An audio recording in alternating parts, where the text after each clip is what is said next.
We are very excited to support the university with the Sewio lab here.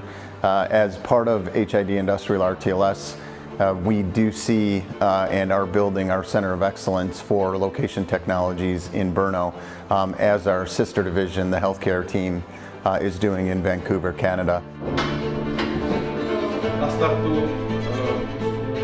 je to akademicky si beznemožovaný jako systéma podporovat podnikání.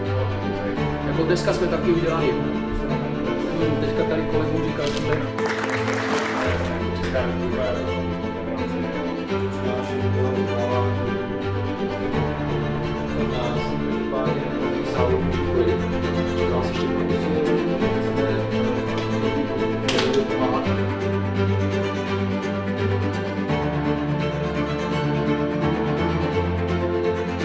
So we will use these facilities to educate our students within the classes, and we started actually this week.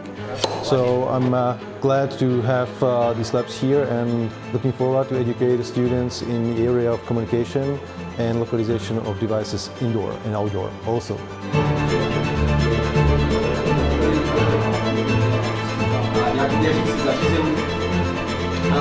Když se podíváte nahoru, když se chybuje rozšíření, jsme chtěli.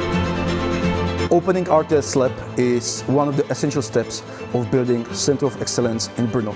By bringing here modern localization technologies, we want to enable creativity of the young talents to come with the new ideas and new applications. tady v té laboratoři